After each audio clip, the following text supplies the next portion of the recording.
नमस्ते दोस्तों, एक सवाल पूछता हूँ। अगर कोई तुमसे पूछे कि भारत की खोज किसने की, तो तुम क्या जवाब दोगे? ज्यादातर लोग कहेंगे वास्को डी गामा।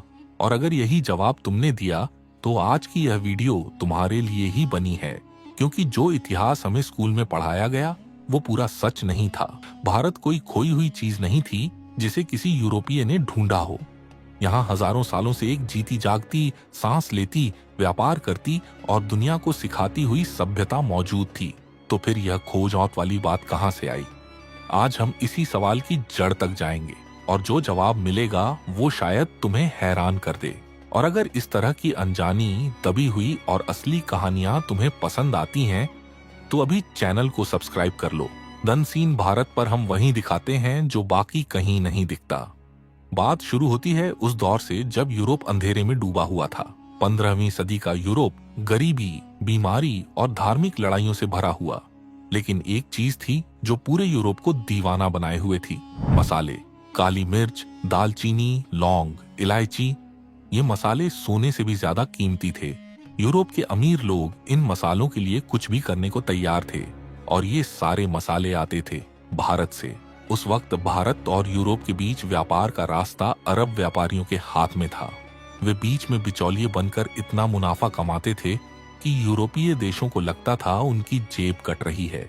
इसलिए यूरोप के राजा रानियों ने एक ही सपना देखना शुरू किया: एक ऐसा समुद्री रास्ता खोजो जो सीधे भारत तक पहुंचे, बिना किसी बिचौलिए के। इसी सपने को पूरा करने के लिए पुर्तगाल के राजा ने अपने नाविकों को समुद्र में उतारा। उन दिनों समुद्री यात्रा मतलब मौत को दावत देना था। नक्शे अधूरे थे, तूफान आते थे, बीमारियां होती थीं और कई बार जहाज लौटते ही नहीं थे। लेकिन एक नाविक था जिसने यह जोखिम उठाया: वास्को डी गामा। सन 1497 में वह पुर्तगाल के बंदरगाह से निकला। अफ्रीका के चारों तरफ घूमते हुए, केप ऑफ गुड होप को पार करते हुए वो हिंद महासागर तक पहुंचा और 1498 में वह कालीगढ़ के तट पर उतरा, आज का कोझिकोड, केरल। यही वो पल था जिसे इतिहास की किताबों में भारत की खोज कह दिया गया। लेकिन सोचो जरा, जब वास्को डी गामा कालीगढ़ पहुंचा तो वहां क्या था? एक सुनसान जंगल, बंजर जमीन? नहीं, वहां एक हलचल भरा बंदरगाह था, एक समृद्ध राज्य था। अरब और चीनी व्यापारियों के जहाज खड़े थे और एक राजा था, जमोरिन, जो पूरे व्यापार पर नजर रखता था। अब यहाँ एक और मजेदार बात है जो बहुत कम लोग जानते हैं। वास्को डी गामा अकेला समुद्र पार करके भारत नहीं पहुंचा था।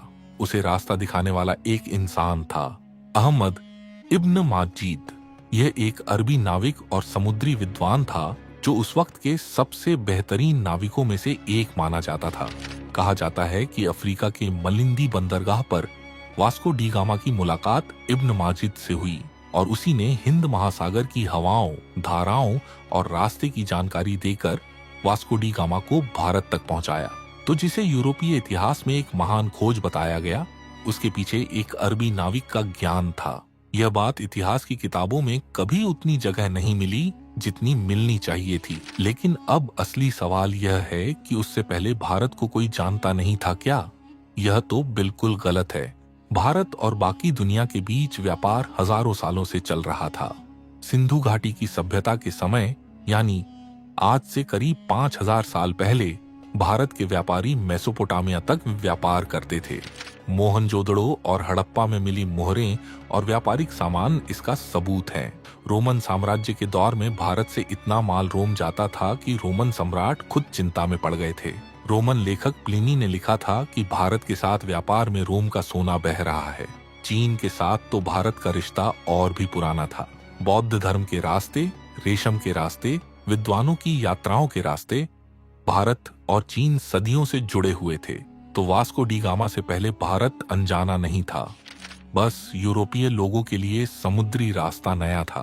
अब एक और नाम जो इस कहानी में आता है, क्रिस्टोफर कोलंबस। यह वो इंसान था जो भारत खोजने निकला था और गलती से अमेरिका पहुंच गया। 1492 में जब कोलंबस कैरेबियाई द्वीपों पर पहुंचा तो उसे लगा वह भारत पहुंच गया है। इसीलिए उसने वहां के मूल निवासियों को इंडियन कह दिया और यह नाम आज भी चला आ रहा है। कोलंबस जीवन भर यही मानता रहा कि उसने भारत के पास के इलाके खोज लिए हैं। उसे अपनी जिंदगी में कभी पता नहीं चला कि उसने असल में एक बिल्कुल नए महाद्वीप पर कदम रखा था। यह इतिहास की सबसे बड़ी गलतफहमियों में से एक है और इसका नाम भारत की खोज की कोशिश से जुड़ा है। वास्को डी गामा का कालीकट पहुंचना एक ऐतिहासिक घटना तो थी, लेकिन इसके नतीजे भारत के लिए बहुत अच्छे नहीं रहे। पुर्तगालियों ने आते ही यह समझ लिया कि यहाँ व्यापार करने के लिए उन्हें ताकत का इस्तेमाल करना होगा। उन्होंने हिंद महासागर में अरब व्यापारियों के जहाजों पर हमले किए, बंदरगाहों पर कब्जा किया और धीरे धीरे गोवा को अपना केंद्र बना लिया। यही वो धागा था जिसने आगे चलकर पूरे यूरोपीय उपनिवेशवाद की नींव रखी। पुर्तगाल के बाद डच आए, फिर फ्रांसीसी आए और फिर आए अंग्रेज, जिन्होंने 200 साल तक भारत पर राज किया। तो एक तरह से वास्को डी गामा की वो खोज भारत के लिए एक लंबे दर्दनाक अध्याय की शुरुआत थी। उस एक समुद्री रास्ते ने भारत की दिशा ही बदल दी और वो बदलाव सिर्फ राजनीतिक नहीं था, वो सांस्कृतिक भी था, आर्थिक भी था और मानसिक भी था। और यहाँ एक बात और जाननी जरूरी है जो बहुत कम लोग सोचते हैं। जब पुर्तगाली पहली बार कालीकट पहुंचे तो जमोरिन ने उनका स्वागत किया। उसने सोचा ये भी बाकी व्यापारियों की तरह आए हैं, माल लेने और देने। लेकिन जल्द ही यह साफ हो गया कि ये लोग सिर्फ व्यापार नहीं करना चाहते, ये नियंत्रण चाहते हैं। वास्को डी गामा की दूसरी यात्रा में जो हुआ वो और भी भयानक था। उसने बिना किसी कारण के अरब व्यापारियों के जहाजों को जलाया, लोगों को मारा और हिंद महासागर में दहशत फैलाई। यह वो इंसान था जिसे यूरोप में नायक कहा गया। इतिहास हमेशा जीतने वाले की तरफ से लिखा जाता है और यही सबसे बड़ी समस्या है। लेकिन इस पूरी कहानी में सबसे जरूरी बात यह है कि खोज शब्द ही गलत है।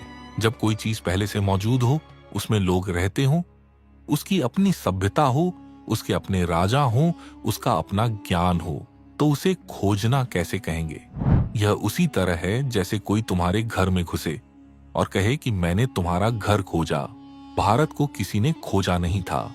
यूरोपियों ने बस भारत तक पहुंचने का एक नया समुद्री रास्ता खोजा था और इस रास्ते की खोज को उन्होंने इतिहास में ना इस तरह लिखा जैसे इससे पहले भारत का अस्तित्व ही नहीं था। यह उनकी सोच थी कि जो उन्हें नहीं पता वो दुनिया को नहीं पता।